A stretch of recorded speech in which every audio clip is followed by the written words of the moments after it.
নমস্কার বন্ধুরা, অস্ট্রেলিয়াকে বাংলাদেশ নিজেদের ঘরের মাঠে ডেকে এনে অস্ট্রেলিয়াকে কোনো সুযোগই দিচ্ছে না।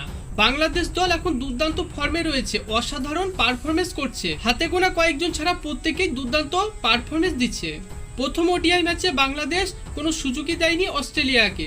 21 বছর পর ওডিআই ক্রিকেটে অস্ট্রেলিয়াকে হারালো বাংলাদেশ দল। বর্তমানে বাংলাদেশ ক্রিকেট দলের বোলাররা দুর্দান্ত ফর্মে রয়েছে, প্রত্যেকে অসাধারণ দুর্দান্ত বল করছে। দ্বিতীয় ওডিআই ম্যাচে অস্ট্রেলিয়াকে প্রথম থেকে চেপে ধরে রেখেছিল তাসকিন আহমেদ ও মুস্তাফিজুর রহমান।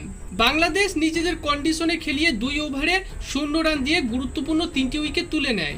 দ্বিতীয় ওডিআই ম্যাচে অস্ট্রেলিয়ার ব্যাটসম্যানরা শুধু যাওয়া আসাই করছিল। প্রশংসার দাবি রাখে তাসকিন ও মুস্তাফিজ সে আগের ফর্মে ফিরে এসেছে, অসাধারণ ব্রিলিয়ান্ট বল করছেন তিনি। দ্বিতীয় ওডিআই ম্যাচে ম্যাথিউ শট, কুপার কোনলি ও ম্যাথিউ রেনস একটি করে ফুটবল মেরে দলের চাপ বাড়িয়ে দেয়। ফুটবল বিশ্বকাপের জন্য প্রস্তুতি নিয়ে রাখছে অস্ট্রেলিয়া দল। বাংলাদেশ ক্রিকেট দল একটি অসাধারণ রেকর্ড করলো এবং একটি লজ্জার রেকর্ড করলো অস্ট্রেলিয়া। 2 ওভারে 3টি উইকেট হারিয়ে 0 রান, এর আগে কখনোই হয়নি অস্ট্রেলিয়া দলের। এই 2টি ম্যাচে একটা জিনিস কমন, একটা জিনিস লক্ষণীয়। মেহেদী হাসান মিরাজ কি মোসাদ্দেক হোসেনের জন্য ভয়ে রয়েছেন?